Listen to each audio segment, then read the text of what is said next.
Ndugu Waislamu, habari hizi ni habari ambazo zimeenea hivi sasa, ya kuwa mtu akiguswa bega tu sehemu zake za siri maana yake zimepotea. Na wazee walioibuka hivi sasa, inavyosemekana, wenye kuiba sehemu za siri za watu, tena wanaiba sehemu nyeti za wanaume na wala si za wanawake. Ndivyo inavyosemekana hivyo. Ghafla tu mtu sehemu zake za siri inasemekana hazioni, zimepotea, eti kwa kuguswa tu bega lake.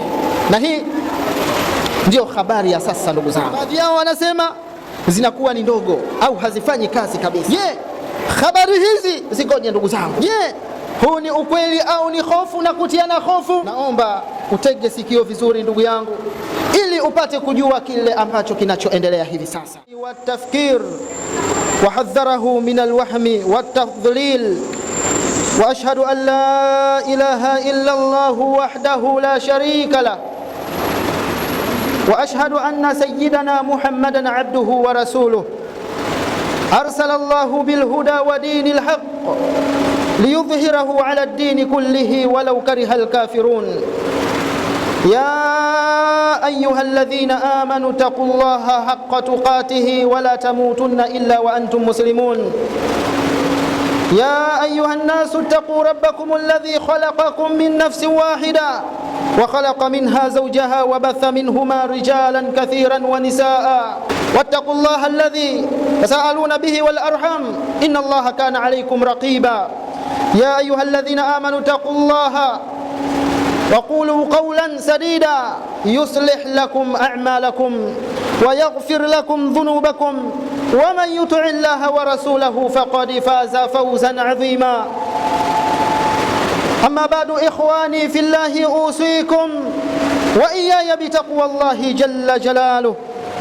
على المرء أن يعرف أن الموت باب وكل الناس داخله. يا ليت شعري بعد الباب ما الدار، الدار دار نعيم إن عملت بما يرضي الإله وإن خالفت فالنار. هما محلان ما للمرء غيرهما فانظر لنفسك لأي الدار تختار. Ndugu Waislamu, baada ya kumshukuru Allah jalla fi'ala na kumtakia rahma na amani kiongozi wetu Bwana Mtume Muhammad sallallahu alayhi wasallam, ninakuhusieni pamoja na kuihusia nafsi yangu kumcha Allah jalla jalaluh, na tufahamu ya kwamba hakika ya mauti ni mlango na watu wote wataingia kupita mlango huo. Laiti ungejua kuna makazi gani baada ya mlango huo. Baada ya mlango huo kuna makazi ya aina mbili. Baada ya mlango huo kuna makazi ya kheri ya peponi kwa yule ambaye aliyefanya vitendo vyema na vyenye kumridhisha Allah Mola wake, na baada ya mlango huo kuna makazi mabaya ya motoni kwa yule ambaye aliyekuwa tayari kwenda kinyume na Allah Mola wake. Hayo ndio makazi mawili tu kwa mtu, hakuna makazi mengine isiyokuwa moja ya mawili hayo. Itizame nafsi yako, ni makazi yapi itaingia baada ya kifo.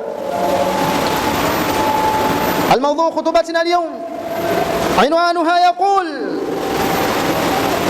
الحقيقة حول ما يشاع عن سرقة العورة في مجتمعنا.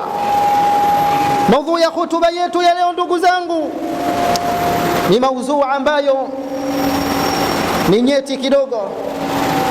Ukweli kuhusu kile kinachosemekana katika jamii, kuibiwa kwa nyeti. Haya ndio maudhui ya hutuba yetu ya leo. Kwanza nitangulize samahani ya hali ya juu kutokana na kauli na maneno tutakayoyazungumza juu ya hutuba hii. Hatuna kauli nyingine ya kuweza kuishi nayo au kuizungumzia kutokana na maudhui namna ilivyokaa, lakini na kile ambacho kinachozungumzwa na kile ambacho kinachoenea katika jamii. Ndugu zangu, wakati mimi niko safarini nilipata kutumiwa klipu na ndugu yangu akaniambia hiki ndicho kinachoendelea hivi sasa katika nchi yetu na katika jamii yetu. Kuingia ndani katika mitandao ya kijamii nikakuta habari za mjini hivi sasa ni kuibiwa kwa nyeti, sehemu za siri. Leo ilikuwa tuishi na maudhu ambayo yenye hutuba yenye maudhu, kichwa chake cha habari kinachosema umtambue nabii aliyepigana vita mpaka jua likasimamishwa na kustopishwa. Lakini tukaona hutuba hiyo kwanza tuiweke pendi, tutakuja kuizungumzia katika Ijumaa nyingine. Ikhwata al-islami wal iman, innana naishu fi zamanin kathurat fihi al-ishaa'ati wal awham. Tutambue ya kuwa tunaishi katika zama za drama hivi sasa, zama ambazo kumejaa kila aina ya mambo. Ndugu Waislamu, hivi sasa jamii inazungumza na kuzungumzia kuhusu habari za kuibiwa sehemu za siri nyeti za watu. Naam, hadhihi alqadhiyatu allati tuthiru fil faza'i fil mujtama'i. Jambo hili ni jambo ambalo ni lenye kuleta taharuki ni kubwa kabisa katika jamii hivi sasa. Ndugu Waislamu, habari hizi ni habari ambazo zimeenea hivi sasa ya kuwa mtu akiguswa bega tu sehemu zake za siri maana yake zimepotea. Na wazee walioibuka hivi sasa inavyosemekana wenye kuiba sehemu za siri za watu, tena wanaiba sehemu nyeti za wanaume na wala si za wanawake. Ndivyo inavyosemekana hivyo. Ghafla tu mtu sehemu zake za siri inasemekana hazioni, zimepotea eti kwa kuguswa tu bega lake. Na hii ndio habari ya sasa ndugu zangu, na baadhi yao wanasema zinakuwa ni ndogo au hazifanyi kazi kabisa. Je, habari hizi zikoje ndugu zangu? Je, huu ni ukweli au ni hofu na kutiana hofu? Naomba utege sikio vizuri ndugu yangu, ili upate kujua kile ambacho kinachoendelea hivi sasa. Awalan, kwanza kabisa, haqqu ma yuqalu, ukweli wa yale yanayosemekana. Asbaha saghiran, sehemu za siri zinakuwa ni ndogo, au la ya'malu, au hazifanyi kazi kabisa, au kad ikhtafa, au zimepotea. Jawaban, ana aqulu na'am yumkinu dhalika ala hali jasadiya au aqliya. Kibinadamu, Allah alivyotuumba sisi wanadamu, hali kama hii inaweza kumtokea mtu katika mwili wake au kiakili. Ni hali ambayo inaweza ikamtokea mtu bila wasiwasi wowote, kama ambavyo mwanadamu alivyoumbwa na Allah, muda wowote saa yoyote kunaweza kukatokea mabadiliko fulani katika mwili wake. Ni jambo ambalo si jambo ambalo ni geni, ni jambo ambalo linaweza likajitokeza muda wowote na saa yoyote. Ndugu Waislamu, sasa basi, pamoja na kwamba hali kama hiyo inawezekana kabisa ikawa kiakili kumtokea mtu na kimwili, fahal kullu ma nasma'u yakunu haqiqatan wa hal kullu ma nash'uru bihi yakunu sahihan? Pamoja na hivyo, sisi kama Waislamu ambao mwongozo wetu ni Qur'ani tukufu na sunna, hadithi za Bwana Mtume Muhammad sallallahu alayhi wasallam, je, itatuwezekania sisi kuamini kila ambacho tunachokisikia katika masikio yetu kuwa ni kweli? Na je, itatuwezekania sisi kuamini kila ambacho tunachokihisi au kukifahamu au kukiona live kuwa kiko katika uhalisia sahihi? Jibu ni la, hapana. Muislamu haingizwi chaka, Muislamu hawezi akadanganywa, Muislamu hawezi kuingizwa choo cha kike au cha kiume hata siku moja, ikiwa ni muumini wa kweli ambaye anaweza kufuata kitabu Qur'ani na sunna za Bwana Mtume Muhammad sallallahu alayhi wasallam, akawa ni miongoni mwa wajinga namna kiasi hicho. Nam nu'minu bi anna hunaka sihran wa anna hunaka ta'thiran liljinni walakin laysa kullu amrin ajib yakunu sihra. Ndugu Waislamu, sisi hatuna wasiwasi hata kidogo, wala hatuna shaka kabisa ya kuwa uchawi upo, kwamba mashaitani yapo, lakini na athari za kijini zipo na athari za kichawi zipo. Hatuna wasiwasi kabisa, lakini si kila ambalo linaloleta linaloletwa mbele yetu, jambo ambalo linaloletwa katika fikra zetu la ajabu, jambo lolote la ajabu linaloletwa kwetu tukaliamini na tukaamini kwamba ni uchawi. Si kila jambo la ajabu ni uchawi. Sisi kama Waislamu hatutakiwi kabisa kuwa na mhemko eti kwa sababu limekuja mbele yako jambo ambalo ni jambo la ajabu basi ukaanza kuwa na mhemko. Muislamu hawi hivyo hata kidogo. Idhan هناك من يسعى لنشر هذه الإشاعات لأجل إثارة الخوف أو لتحقيق مصالح شخصية. Sasa basi wapo watu wanaojitahidi na wanaothubutu kuweza kueneza habari zisizokuwa na maana, habari na kusambaza mambo ambayo hayana msingi. Uvumi kama huu wa kuibiwa sehemu za siri nyeti za watu, wanafanya hivyo ili kuleta taharuki katika jamii, lakini kuleta hofu katika jamii au kufanikisha maslahi yao fulani. Mwanadamu alivyoumbwa na Allah jalla jalaluhu, Allah amemuumba mwanadamu hivi, qad yataatharu binafsihi wa jasadihi inda alkhawfi alfaji'i fayash'uru bitaghayyurin fi ba'dhi ajza'i jasadihi. Mwanadamu Allah alivyomuumba katika mwili wake, siku zote anaweza kuathirika kisaikolojia au kiakili au hata kimwili.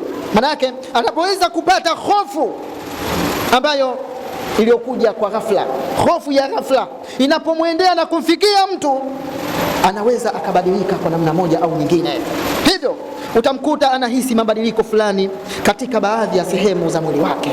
Mambo kama haya yapo, na ndio mambo ambayo tunayopandikizwa kujengewa hofu katika jamii. La naqulu inna an-nasa yakdhibuna fima yash'uruna bihi, walakin naqulu inna at-tafsira qad yakunu ghayra sahihin. Haya yanayoendelea sasa hivi na haya yanayoenezwa, habari hizi zinazoenea hivi sasa na zilizosambaa katika jamii na katika mitandao ya kijamii ya kuibiwa kwa nyeti, sisi hatusemi kwamba ni uongo. Yale ambayo watu wanayoyahisi na kuyaona au kuyasikia, hatusemi kwamba ni uongo, lakini tunasema ya kwamba inawezekana hisia zao, lakini na kuona uoni wao na fikra zao zikawa sio fikra, zinaweza zikawa sio sahihi kabisa, kwa sababu laisa kullu ma yukhifu haqiqatan, si kila ambacho kinachoogopesha basi kiko sawa na kiko sahihi. Si kila jambo linaloogopesha linaogopesha, wala kullu ma yura yakunu haqiqatan, na si kila jambo linaloonekana basi lipo katika uhalisia wake na uhakika wake. Sikilize Allah subhanahu wa ta'ala ndani ya Qur'ani tukufu anatuambiaje katika surati Hujurat aya namba 6. أعوذ بالله من الشيطان الرجيم يا أيها الذين آمنوا إن جاءكم فاسق بنبأ فتبينوا. Enyi mlioamini kumwamini Allah jalla jalaluhu, enyi mliomwamini Allah subhanahu wa ta'ala, zitakapokujieni habari za jambo fulani, kwanza zihakikisheni kabla ya kuziamini. Hivyo msingi wa maneno yetu sisi Waislamu tunasema sio kila kinachoonekana au kusikika na kusimuliwa ni cha kweli na kina ukweli ndani yake. Barakallahu li wa lakum bil Qur'anil azim wa nafa'ani wa iyyakum bima fihi min ayati wa dhikril hakim. أقول قولي هذا وأستغفر الله العظيم لي ولكم ولسائر المسلمين والمسلمات والمؤمنين والمؤمنات فاستغفروه إنه هو الغفور الرحيم وهو البر الكريم. الحمد لله رب العالمين، والصلاة والسلام على أشرف الأنبياء وإمام المرسلين سيدنا محمد ابن عبد الله صلى الله عليه وسلم. إخواني في الله، أوصيكم مرة ثانية وأوصي نفسي المقصرة في تقوى الله جل جلاله، وأسأل الله العلي العظيم أن يجعلنا من المتقين وأن يحفظنا من بين أيدينا وأن يميننا وأن شمائلنا ومن فوقنا ونعوذ به أن نختار من تحتنا إنه على كل شيء قدير. Ndugu Islam, kuna watu wanatengeneza cheni ili waweze kupata watu kwa ajili ya maslahi yao fulani. Kuna watu wanatengeneza cheni ili waweze kupata wingi wa watu kwa ajili ya maslahi yao fulani, na hii ipo katika jamii hii. Utaona likitoka hili linaingia hili, imma aweze kupata viwazi wengi, au anafanya hivi ili iwe njia rahisi ya kuweza kuwatapeli watu, lakini na kuwadhulumu watu haki zao na kuwadhulumu watu akili zao, lakini na fikra zao. Maana yake mtu unapokuwa umeshughulishwa, fikra zako zikawa zimeenea na zimefikiri na zimeelekea katika jambo lililoenezwa, aliyeeneza jambo hilo, maana yake huyo atakuwa amekudhulumu fikra zako na amekudhulumu akili yako. Hivyo yanafanyika hayo kwa ajili ya maslahi fulani. Hayo yote ni katika vitimbi vya sheitani na watu wake, na muumini wa kweli hashawishiki hata kidogo katika kishawishi chochote cha sheitani. Allah anasema katika Ali Imran 175 aya, innama dhalikum shaitan yukhawifu awliyaa. Jamani, hakika hapana vingine, huyo ni sheitani anawatia hofu na anawaogopesha watu wake. Hivyo sisi kwanza, si lazima kuwe kuna mchawi akikugusa tu basi nyeti zako zimekuwa ni zenye kuibiwa, bali sisi tunasema ya kuwa kuna fikra chafu kabisa, kuna fikra hofu ya fikra chafu ambayo imeweza kupandikizwa kwa watu. Ndugu Islam, hadithi ya Abu Huraira radhiyallahu anhu kutoka kwa bwana Mtume sallallahu alayhi wasallam, hadithi ambayo imekuja katika sahihu Bukhari kwa nambari 5143 na katika sahihu Muslim kwa nambari 2563. Mtume sallallahu alayhi wasallam anasema, iyyakum wadhann fa inna adh-dhanna akdhabul hadith. Jamani, epukeni kuyafuata au kufuata vitu msivyokuwa na uhakika navyo, kwani baadhi ya tabia kama hizi ni uongo wa hali ya juu kabisa. Swali la kujiuliza ndugu zangu, kwa nini drama kama hizi zimeenea katika jamii? Ukweli ni kwamba wapo watu ambao wanaotumia fursa hofu za watu, yani atakapokutilia hofu katika moyo wako, basi kwake yeye ni fursa. Lakini wanatumia ujinga wa watu kuacha dini, kwao ni fursa. Lakini na simulizi zisizokuwa na maana yoyote, zisizokuwa na faida yoyote, kwao ni fursa. Fursa ya kuweza kujipatia imma pesa au umaarufu au kuogopesha tu jamii. Sasa ndugu zangu, msimamo sahihi wa Muislamu kuwa na tawakkal ya kweli kwa Allah jalla jalaluhu, kutegemea kwa Allah ukweli wa kutegemea, lakini na kuwa na ilmu iliyo sahihi, fikra zilizo sahihi, maarifa yaliyo sahihi, na utulivu wa akili linapokujia jambo la taharuki, wala huwi na mhemko na wala hukurupuki. Hakikisha Muislamu unakuwa ni mwenye kumdhukuru Allah ukweli wa kumdhukuru, lakini na kufanya adhkari za asubuhi na jioni kila siku, na kuisoma Qur'ani kila mara, pamoja na kujiamini Muislamu. Mwisho kabisa namalizia na hadithi ya Mtume sallallahu alayhi wasallam, hadithi iliyokuja katika Sunan Abu Daudi kwa nambari 5088 na ikaja tena katika Jamia ya Imamu Tirmidhi kwa nambari 3388. hadithi ni ya Uthman bin Affan radhiyallahu anhu wa ardhah annahu qala Rasulullah sallallahu alayhi wasallam, man qala bismillahi alladhi la yadhurru ma'a ismihi shay'un fil ardi wala fis samai wa huwa samiul alim. Anasema Mtume sallallahu alayhi wasallam, yoyote yule atakayesema maneno haya, bismillahi alladhi la yadhurru ma'a ismihi shay'un fil ardi wala fis samai wa huwa samiul alim, atakayesema maneno haya mara 3, lam yadhurruhu shay'un, hakitomdhuru yeye mtu huyo kitu chochote. Yoyote atakayesema bismillahi alladhi la yadhurru ma'a ismihi shay'un fil ardi wala fis samai, naomba tuseme wote, bismillahi alladhi la yadhurru ma'a ismihi shay'un fil ardi wala fis samai wa huwa samiul alim. Tena tuseme bismillahi alladhi la yadhurru ma'a ismihi shay'un fil ardi wala fis samai wa huwa samiul alim. Bismillahi alladhi la yadhurru ma'a ismihi shay'un fil ardi wala fis samai wa huwa samiul alim. Yoyote yule atakayeyatamka maneno haya kila siku mara 3, basi jambo lolote, kitimbi chochote, ima kiwe ni cha shaitan am kiwe ni cha kichawi, basi haliwezi kumdhuru yeye jambo lolote. Namuomba Allah jalla jalaluhu atujalie Mina miongoni mwa wale ambao wenye kusikiliza maneno yake na kuyafanyia kazi. Namwomba Allah jalla jalaluhu atuepushe na drama kama hizi za kipuzi zisizokuwa na maana yoyote. Namwomba Allah atuondoshe hofu. Allahumma ja'alna min alladhina yastami'una alqawla fayattabi'una ahsana. Allahumma ja'al jam'an hadha jam'an marhuman waj'al tafarruqana min ba'dihi tafarruqan ma'suman. Aslih dhata bainana wa alf baina qulubina. Allahumma ihfazna min alfitani wal awham